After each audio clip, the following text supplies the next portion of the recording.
Hello students, welcome back to study live with Raunak. तो हम शुरुआत करेंगे SSC GD special top 35 questions की। एसएससी स्पेशल है ये जीके के क्वेश्चंस। एसएससी जो है वो ऐसे क्वेश्चंस आपसे जरूर पूछता है, चाहे वो एसएससी जीडी हो, एसएससी एमटीएस हो या एसएससी सीएचएसएल हो। एक ना एक क्वेश्चन इस प्रकार के एसएससी द्वारा जरूर पूछे जाते हैं। तो ये मोस्ट रेटेड जीके के क्वेश्चन हैं। तो आप लोग देखिएगा और मुझे बताइएगा कि आपने 35 क्वेश्चंस में से आपका जो स्कोर कितना हुआ है। आप 35 क्वेश्चंस में से कितने क्वेश्चंस को सॉल्व कर पाए हैं, ठीक है? ज़रूर बताइएगा लास्ट में कमेंट में आप मुझे। तो शुरुआत करेंगे पहले प्रश्न के साथ। पहला प्रश्न है, एशियाटिक सोसाइटी के संस्थापक कौन थे? William Carey, William Jones, David Hare या मार्समैन? तो आपका राइट आंसर है option number B. William Jones जो है वो एशियाटिक सोसाइटी के संस्थापक थे। कब हुई थी स्थापना? तो आपको बता दें, स्थापना हुई थी 15 जनवरी 1784 को एशियाटिक सोसाइटी की स्थापना की गई थी। कहाँ पर हुई थी ये भी बता दें, कोलकाता में हुई थी, ठीक है? कोलकाता में विलियम जोन्स के द्वारा 15 जनवरी 1784 ईस्वी को एशियाटिक सोसाइटी की स्थापना की गई थी। अगला क्वेश्चन है, निम्नलिखित में कौन अकबर के नवरत्नों में शामिल नहीं था? बीरबल, रहीम, बैजू बावरा या टोडरमल? तो आपका राइट है, अकबर के नवरत्नों में ऑप्शन नंबर सी बैजू बावरा शामिल नहीं थे। और बीरबल, रहीम और टोडरमल ये तीनों ही अकबर के नवरत्नों में शामिल थे, ठीक है? इन तीनों के अलावा आपको बता दें कि तानसेन, ठीक है, कौन कौन थे? ये तीन तो थे, साथ ही साथ तानसेन भी थे। अबुल फजल, फैजी, राजा मानसिंह, और राजा टोडरमल, मुल्ला दो प्याजा, ठीक है, मुल्ला दो प्याजा, फकीर अजियाओ, फकीर अजियाउद्दीन। ये 9 रत्न थे अकबर के। कौन कौन से? बीरबल, रहीम, टोडरमल, तानसेन, अबुल फजल, फैजी, राजा मान सिंह, मुल्ला दो प्याजा या फकीर अजीउद्दीन। ये 9 रत्न अकबर के दरबार में शामिल थे। अगला क्वेश्चन है आपका, गंगा नदी के 2 प्रमुख स्रोत क्या हैं? ये आपसे प्रश्न में पूछा जा रहा है। तो आपका राइट आंसर होगा ऑप्शन नंबर ए भागीरथी और अलकनंदा, ठीक है? गंगा नदी के 2 प्रमुख स्रोत हैं, भागीरथी और अलकनंदा। ऑप्शन नंबर ए आपका यहाँ पर राइट है। अगला प्रश्न है, किस देश में हाइड्रोजन से चलने वाली यात्री ट्रेनों का दुनिया का पहला बेड़ा लॉन्च किया गया? ऑप्शन है जापान, चीन, जर्मनी या रूस। तो आपका राइट है आंसर है यहाँ पर ऑप्शन नंबर सी, जर्मनी, ठीक है? जर्मनी में दुनिया की पहली हाइड्रोजन से चलने वाली ट्रेन लॉन्च की गई है। और फिलहाल अब इसे जो है वो 100 किलोमीटर के फासले पर 2 शहरों के बीच चलाया गया था, ठीक है? इसे आपको बता दें, फ्रांस की जो रेल कंपनी है, फ्रांस की रेल कंपनी अल्स्टोम ने बनाया है। जो हाइड्रोजन से चलने वाली ये जो यात्री वाली ट्रेन है जो कि जर्मनी में चलाई गई है, इसे फ्रांस की एक रेल कंपनी अल्स्टोम के द्वारा बनाया गया है। और ट्रेन में क्या लगा है? ट्रेन में फ्यूल सेल लगे हैं। क्या लगा है? फ्यूल सेल लगे हैं जो कि हाइड्रोजन को ऑक्सीजन से मिलाकर ऊर्जा प्रदान करता है, ठीक है? आपका ऑप्शन नंबर सी यहाँ पर राइट है, जर्मनी। अगला क्वेश्चन है, क्वेश्चन नंबर 5 यहाँ पर है, डॉक्टर बी.आर. अम्बेडकर ने संविधान का हृदय और आत्मा किसे कहा था? समानता का अधिकार, शोषण के विरुद्ध अधिकार, संवैधानिक उपचारों का अधिकार या धर्म की स्वतंत्रता का अधिकार? तो आपको बता दें, ऑप्शन नंबर जो आपका सी है ये राइट है। Doctor B R. अम्बेडकर जो कि संविधान निर्माता हैं, जिन्हें संविधान का वास्तुकार कहा गया है, इन्होंने संविधान का हृदय और आत्मा संवैधानिक उपचारों के अधिकार को कहा है, ठीक है? जो कि किसमें है? अनुच्छेद 32 में निहित है। संवैधानिक उपचारों के अधिकार को संविधान का हृदय और आत्मा कहा था। इसलिए क्योंकि मौलिक अधिकारों को लागू करने के लिए प्रभावी तंत्र के बिना मौलिक अधिकारों की जो घोषणा करना था वो निरर्थक होता था। इसलिए संवैधानिक उपचारों के अधिकार को अंबेडकर जी के द्वारा संविधान का हृदय और आत्मा बोला गया है। अगला प्रश्न है, सम्राट अशोक किस वंश से संबंधित थे? ऑप्शन में है मौर्य वंश, गुप्त वंश, नंद वंश या शुंग वंश। तो आपको बता दें, सम्राट अशोक जो है वो ऑप्शन नंबर ए आपका राइट है, मौर्य वंश से संबंधित थे।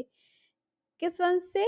विश्व प्रसिद्ध एवं शक्तिशाली भारतीय मौर्य राजवंश के महासम्राट थे सम्राट अशोक। आगे बढ़ेंगे, अगला क्वेश्चन लेंगे और नेक्स्ट क्वेश्चन है आपका, चालुक्य शासक पुलकेशिन द्वितीय ने किसे हराया था? ये आपका अगला प्रश्न है। समुद्रगुप्त, चंद्रगुप्त द्वितीय, हर्षवर्धन या धर्मपाल? तो आपका राइट आंसर है option number Narsingh option number C यहाँ आपका राइट है, हर्षवर्धन को हराया था। ठीक है, चालुक्य शासक पुलकेशिन द्वितीय ने हर्षवर्धन को हराया था। कब हराया था? 618 ईसा पूर्व में। आपसे ये भी पूछ सकता है कि चालुक्य शासक पुलकेशिन की हर्ष पे विजय का वर्ष क्या था? तो आपका राइट आंसर है 618 ईस्वी में नर्मदा नदी के तट पर। कहाँ पर? नर्मदा नदी के तट पर हराया था। अगला क्वेश्चन है आपका, राइडर कप का संबंध किस खेल से है? ये आपसे पूछा जा रहा है। क्या पूछा? राइडर कप का संबंध किस खेल के साथ है? ऑप्शन में है फुटबॉल, गोल्फ, बैडमिंटन या क्रिकेट। तो आपका राइट आंसर है golf, option number B. Golf प्रतियोगिता में का संबंध जो है वो राइडर कप से संबंध रखता है। ठीक है, गोल्फ जो है वो राइडर कप का संबंध रखता है। यूनाइटेड स्टेट के मध्य विजेता टीम को प्रदान किया जाता है। यूरोप तथा यूनाइटेड स्टेट गोल्फ प्रतियोगिता में हिस्सा लेने वाले जो जीतता है उसे राइडर कप दिया जाता है। अंग्रेज व्यवसायी सैमुअल राइडर के नाम पे इस ट्रॉफी का नाम रखा गया है, ध्यान रखिएगा। अंग्रेज व्यवसायी थे सैमुअल राइडर, सैमुअल राइडर, उनके नाम पर इस राइडर कप का नाम रखा गया है। ठीक है, आगे बढ़ेंगे, अगला क्वेश्चन लेंगे। भारत के संविधान में संघ शब्द का प्रयोग किस अनुच्छेद में किया गया है? ठीक है, ये पूछा जा रहा है, भारत का जो संविधान है उसमें संघ शब्द का प्रयोग किस अनुच्छेद में किया गया है? तो इसका राइट आंसर बन रहा है ऑप्शन नंबर ए, अनुच्छेद 1 में। ठीक है, भारतीय संविधान के अनुच्छेद 1 में कहा गया है कि भारत अर्थात इंडिया जो है वो राज्यों का संघ होगा। ठीक है, क्या बोला गया है अनुच्छेद 1 में? कि भारत अर्थात इंडिया जो है वो क्या होगा? राज्यों का संघ होगा। ऑप्शन नंबर ए आपका यहाँ पर राइट है। अगला प्रश्न है, Dada Saheb international film festival award 2022 में किसे बेस्ट फिल्म का अवार्ड प्रदान किया गया? सनी पर मंगल भारी, शेर शाह, कागज या भीम? तो आपका राइट आंसर यहाँ पर बनने जा रहा है ऑप्शन नंबर बी। ठीक है, option number B, Shershaah. Shershaah को 2022 का Dada Saheb international film festival award best film का अवार्ड मिला है शेरशाह को। वहीं आपको बता दें कि सर्वश्रेष्ठ क्रिटिक्स फिल्म का अवार्ड जो है वो सरदार उधम सिंह को मिला था। ठीक है, और पुष्पा द राइज को फिल्म ऑफ द ईयर का पुरस्कार मिला है। 2022 का फिल्म ऑफ द ईयर का पुरस्कार जो है वो पुष्पा द राइज को मिला है। पुष्पा द राइज जो मूवी है अल्लू अर्जुन की, उसको मिला है 2022 का Dada Saheb international film festival award 2022 में फिल्म ऑफ द ईयर। अगला क्वेश्चन है, भारतीय संविधान की संघीय शक्ति समिति के अध्यक्ष कौन थे? ऑप्शन में है Sardar Vallabh Bhai Patel, doctor B R Ambedkar, Alladi Krishnaswami Ayyar या पंडित जवाहरलाल नेहरू? तो आपका राइट है संघीय समिति के अध्यक्ष। आपको बता दें तो ऑप्शन नंबर डी आपका राइट है, पंडित जवाहरलाल नेहरू जो थे वो भारतीय संविधान सभा के संघीय शक्ति समिति के अध्यक्ष थे। ठीक है, कौन थे? जब पंडित जवाहरलाल नेहरू। वहीं आपको बता दें कि बी आर अम्बेडकर प्रारूप समिति के अध्यक्ष थे।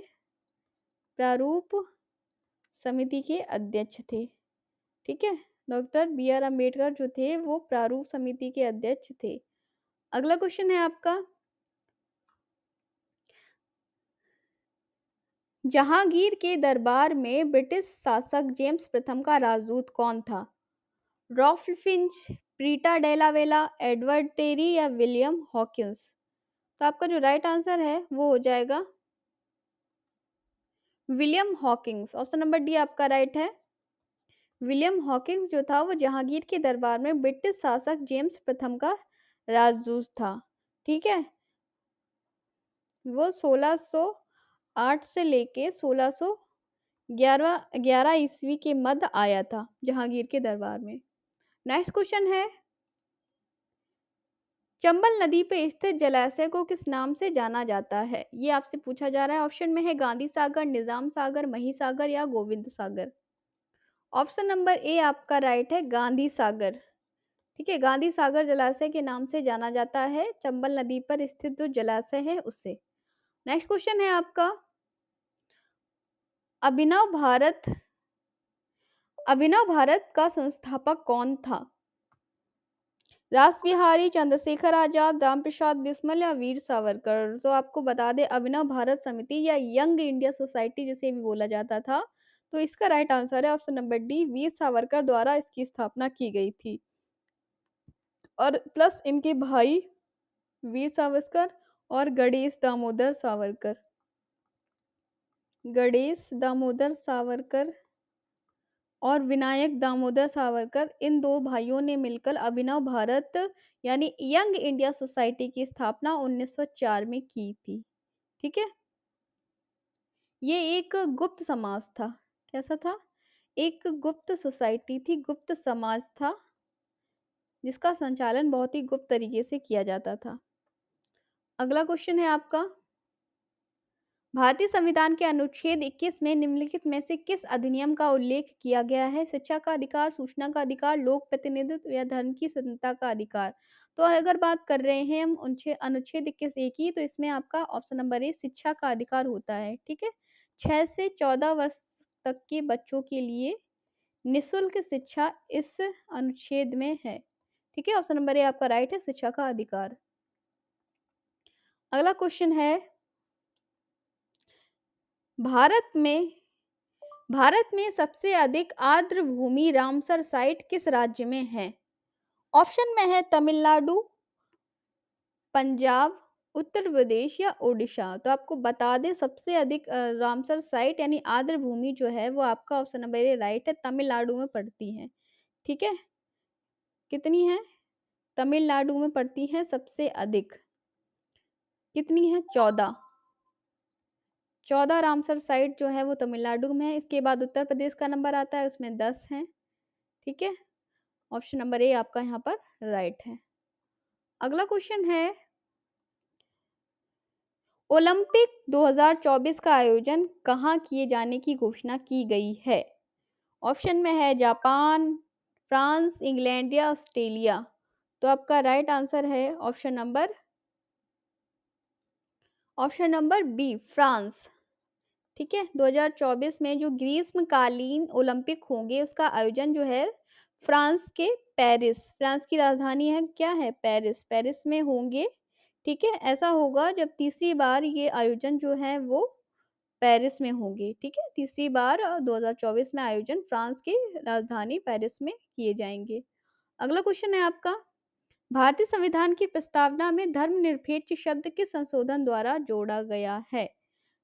ठीक है, आपका राइट आंसर बन रहा है यहाँ पर ऑप्शन नंबर ए, 42वें संविधान संशोधन में धर्मनिरपेक्ष शब्द को भारत संविधान की प्रस्तावना में जोड़ा गया है।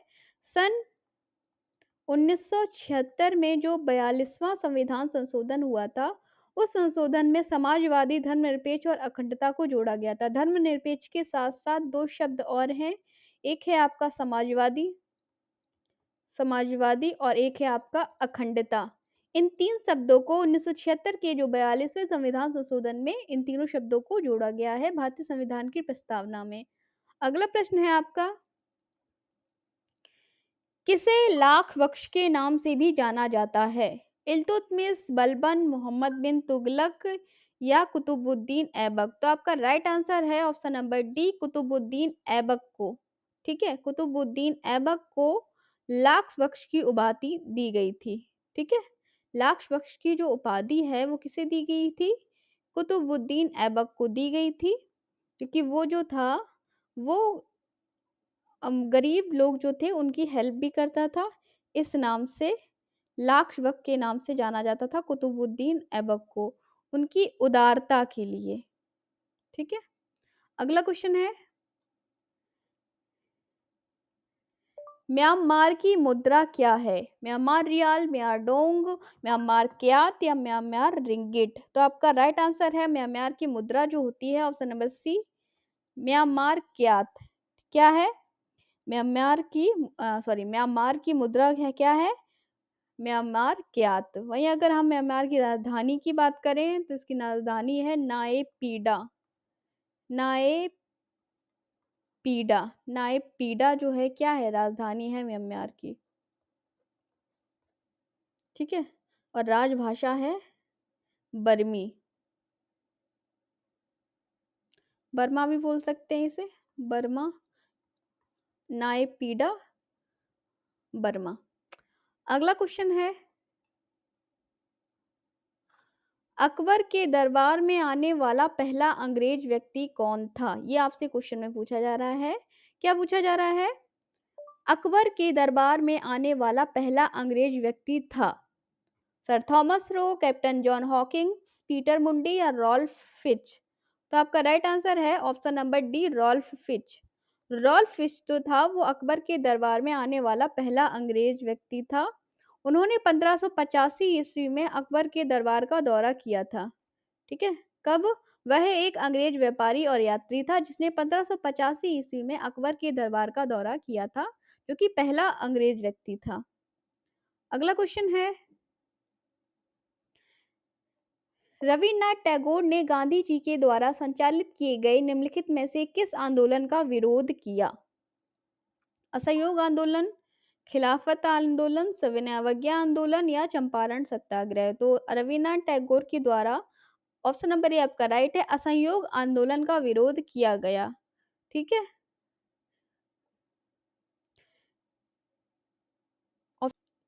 जलियांवाला हत्याकांड के पश्चात ही गांधी जी ने अंग्रेजों के खिलाफ एक मुहिम छेड़ दी जिसे असहयोग आंदोलन बोला गया। और रविन्द्रनाथ टैगोर द्वारा जब जलियांवाला बाग हत्याकांड हो गया तो नाइटहुड की उपाधि त्याग दी गई। क्वेश्चन आपसे ये भी पूछा जाता है कि रविन्द्रनाथ टैगोर ने नाइटहुड की उपाधि क्यों त्याग दी थी?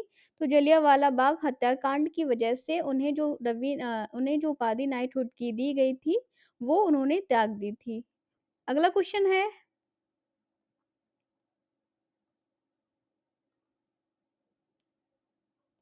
गरिया उत्सव भारत के किस राज्य में मनाया जाता है? असम, सिक्किम, केरल या त्रिपुरा? तो आपका राइट आंसर है option number D, Tripura. Tripura का प्रमुख त्योहारों में से एक होता है गरिया उत्सव। गरिया पूजा अप्रैल के तीसरे सप्ताह में मनाया जाने वाला त्योहार है। कब मनाया जाता है? अप्रैल के तीसरे सप्ताह में। ठीक है, अप्रैल के तीसरे सप्ताह में मनाया जाता है गरिया उत्सव। आगे बढ़ेंगे, अगला क्वेश्चन लेंगे। नेक्स्ट प्रश्न है आपका, राज्य के नीति निर्देशक सिद्धांत एक ऐसा चेक है जो बैंक की सुविधा के अनुसार अदा किया जाता है, ये किसने कहा है? केटी शाह, डॉक्टर राजेंद्र प्रसाद, केएम मुंशी या भीमराव अंबेडकर? तो आपका राइट आंसर है ऑप्शन नंबर ए, केटी शाह द्वारा ऐसा कहा गया है कि राज्य की नीति निर्देशक सिद्धांत जो है वो एक ऐसा चेक है जो बैंक अपनी सुविधा के अनुसार अदा करता है। ठीक है, ऑप्शन नंबर ए आपका यहाँ राइट है। अगला क्वेश्चन है, भारत भारत का रूर किस नदी को कहा जाता है? दामोदर नदी, हुगली नदी, गोदावरी नदी या स्वर्ण रेखा? तो आपका राइट आंसर है, भारत का रूर जो है वो बोला जाता है ऑप्शन नंबर ए, दामोदर नदी को, ठीक है। भारत का रूर किस नदी को कहा जाता है? दामोदर नदी को भारत का रूर कहा जाता है क्योंकि इस नदी के बेसिन में कोयला के अत्यधिक भंडार पाए जाते हैं। कोयला के अत्यधिक भंडार के कारण इसे भारत का रूर बोला जाता है। किसे? दामोदर नदी को। अगला क्वेश्चन है आपका, राजीव गांधी अंतर्राष्ट्रीय विमानपत्तन कहाँ अवस्थित है? जम्मू कश्मीर, नई दिल्ली, मंगलौर या हैदराबाद? तो आपका राइट आंसर है ऑप्शन नंबर डी, हैदराबाद में स्थित है राजीव गांधी अंतर्राष्ट्रीय विमानपत्तन, ठीक है। अगला क्वेश्चन है, आपातकालीन अधिकार संविधान के साथ धोखा है, यह कथन किसका है? के एम मुंशी, के एम पनिक्कर, हृदयनाथ कुंजरू या बी एन राव? तो आपका राइट आंसर है, ऐसा बोला है आपका ऑप्शन नंबर सी, ठीक है। Option number C Hridaynath Kunzru. क्या है? हृदयनाथ कुंजरू द्वारा बोला गया है कि आपातकालीन अधिकार जो है वो संविधान के साथ एक धोखा है, ठीक है। ऑप्शन नंबर सी आपका राइट है। अगला क्वेश्चन है, यहाँ से 30 क्वेश्चन हो गए हैं और अगर ऐसे ही आपको जीके के मोस्ट इम्पोर्टेंट जीडी से रिलेटेड चाहिए तो आप हमारा चैनल सब्सक्राइब जरूर कर लेते हैं। एक छोटी सी रिक्वेस्ट है, चैनल पे नए हैं तो प्लीज चैनल को सब्सक्राइब कर लीजिए। अगला प्रश्न है आपका, कौन सा रीट व्यक्तिगत स्वतंत्रता का मैग्ना कार्टा कहा जाता है? अधिकार परीक्षा, उत्प्रेषण, बंदी प्रत्यक्षीकरण या परमादेश? तो आपका राइट आंसर हो जाएगा ऑप्शन नंबर सी आपका राइट है। बंदी प्रत्यक्षीकरण जो है इस रिट को व्यक्तिगत स्वतंत्रता का मैग्ना कार्टा कहा जाता है, ठीक है। इसलिए रिट की जो होती है वो 5 श्रेणियां होती हैं, बंदी प्रत्यक्षीकरण का आदेश, निषेधाज्ञा, उत्प्रेषण लेखन, परमादेश और अधिकार प्राक्षा। तो आपका जो व्यक्तिगत स्वतंत्रता का मैग्नी कार्टा है ये बोला जाता है बंदी प्रत्यक्षीकरण को, ठीक है। बंदी प्रत्यक्षीकरण का शाब्दिक अर्थ है शरीर का होना। इसे व्यक्तिगत स्वतंत्रता के उभार के रूप में भी जाना जाता है। नेक्स्ट क्वेश्चन होने वाला है आपका, निम्नलिखित नेताओं में किसने भारत छोड़ो आंदोलन के दौरान जेल से फरार होकर भूमिगत गतिविधियों को संगठित किया था? इसका राइट आंसर है option number C Jayaprakash Narayan, ठीक है। क्या आंसर इसका? Option number C Jayaprakash Narayan. Bharat छोड़ो आंदोलन के दौरान जयप्रकाश नारायण को गिरफ्तार कर हजारीबाग सेंट्रल जेल में रखा गया था और कालांतर वो जेल की दीवारों को फांदकर फरार हो गए थे। इसके बाद इन्होंने भूमिगत गतिविधियां एक आजाद दस्ता का गठन भी किया था। भूमिगत होकर गतिविधियों का संचालन किया। इसके साथ ही आजाद दस्ता नामक एक संगठन भी चलाया था। किसने? Jayaprakash Narayan. Option number C आपका राइट है। अगला क्वेश्चन है, विश्व पृथ्वी दिवस कब मनाया जाता है? तो ये आपका मनाया जाता है ऑप्शन नंबर बी 22 अप्रैल को, ठीक है। 22 अप्रैल को पृथ्वी दिवस मनाया जाता है। अगला प्रश्न है, कंट्रोल और ऑडिटर जनरल की नियुक्ति कौन करता है? यानी क्या पूछ रहा है, भारत के नियंत्रक एवं महालेखा परीक्षक की नियुक्ति कौन करता है? तो president of India. Option number B आपका राइट है। भारत के राष्ट्रपति द्वारा कंट्रोलर और ऑडिटर जनरल की नियुक्ति की जाती है, ठीक है। ऑप्शन नंबर बी आपका राइट है, प्रेसिडेंट ऑफ इंडिया यानी भारत के राष्ट्रपति के द्वारा। अगला क्वेश्चन है, लास्ट क्वेश्चन है आपका, किस चीनी यात्री को वर्तमान में शाक्य मुनि एवं यात्रियों का राजकुमार कहा जाता है? ये क्वेश्चन आपसे पूछा जा रहा है। तो आपका जो राइट आंसर है यहाँ पर ऑप्शन नंबर सी है, ह्वेनसांग को। ह्वेनसांग को अभी वर्तमान में शाक्य मुनि एवं यात्रियों का राजकुमार कहा गया है, ठीक है। ह्वेनसांग जो है ये हर्षवर्धन के, एक चीज और ध्यान रखिएगा, हर्षवर्धन के शासनकाल में भारत आया था। हर्षवर्धन के शासनकाल में भारत आया था ह्वेनसांग, ठीक है। तो ये थे मोस्ट ऑपरेटेड 35 क्वेश्चन एसएससी से संबंधित, एसएससी जीडी में आने वाले प्रीवियस ईयर आए हैं। इसमें से कुछ क्वेश्चंस और कुछ क्वेश्चंस मैंने जो है वो न्यू लिए हैं। तो सेशन अगर आपको ये पसंद आया हो और अगर आप चाहते हैं कि आप ऐसे ही डेली इंपॉर्टेंट क्वेश्चन आपको मिले तो आप प्लीज़ चैनल को सब्सक्राइब कर लीजिए और एक लाइक ज़रूर करिएगा, ठीक है। तो हम मिलेंगे फिर से आपसे एक नई वीडियो के साथ, तब तक के लिए नमस्कार, take care and good bye.